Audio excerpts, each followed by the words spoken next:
So I just found out that Malcolm-Jamal Warner, the guy who played Theo on The Cosby Show, just drowned in Costa Rica.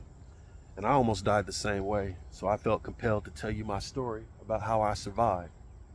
So back when I was younger in the Marine Corps out at Camp Pendleton, I just got out of school of infantry and I decided to go in town to Oceanside to get my hair cut and do some shopping and go to the beach. So I get to the beach and I get in the water, start swimming. And I noticed that I'm doing really well.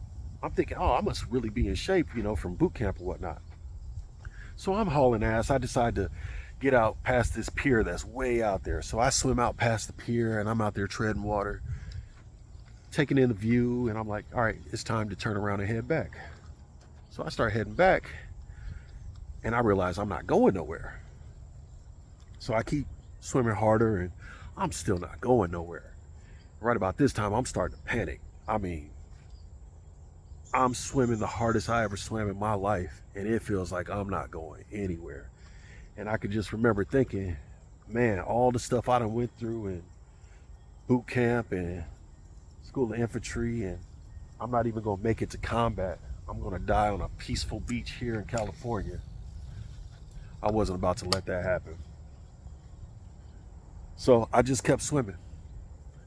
And I eventually made it back to shore. I mean, that was the hardest thing I ever done in my life. Like, as easy as it was going out there, that's how hard it was coming back. I made it to shore. I was completely exhausted.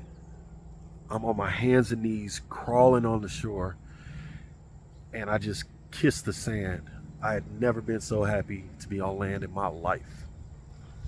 And I can remember thinking, all these people laughing and joking on the beach have no idea how close I came to dying out here. So I'm looking around for my shoes and can't find them anywhere. And I'm like, damn, did I get robbed while I was out here? So I'm walking up the beach, and probably about an eighth of a mile up from where I came out the ocean at is where I found my shoes. So I get my stuff together and I head back to the barracks, and I'm telling one of my buddies what happened. And he's like, oh, you got caught in a riptide. I'm like, what's a riptide? Well, apparently it's almost like have you ever seen infinity pool? It's like a pool that has a current going to you and you just swim in place. Something like that. So it's a current that goes out towards sea. And that's why I felt like Superman when I was going out, because I was swimming inside this current when I went out. But when I turned around, I was swimming against the current. And that's what most people do instinctually. Like, the closest distance between 2 points is a straight line. So you would think you want to swim directly back to the shore, but that's not what you do. What you want to do is, say this is the shoreline, you want to swim parallel to the shoreline until you get out of that riptide, then start swimming towards the shoreline. What I did was I had swam diagonal to the shoreline. So I eventually made it, but I worked extremely hard to get there. I think this is something that they should tell all new Marines, but I had to find out the hard way.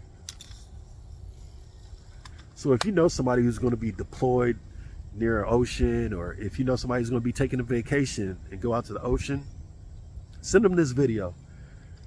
Because a lot of people who are really good swimmers are going to get caught in this same trap that I did. See, people who are bad swimmers don't really get in that deep enough. They'll probably get in knee deep or thigh deep. So they don't really get caught up as much as people who are like me, who are confident. They get out there, get to swimming, think they're doing well. Then when they turn around, they realize that's not the case. And then they end up like our brother Malcolm did, or like 50 to 70 people do each year. So if you found value in this video and think it'll help somebody, share it. Appreciate you.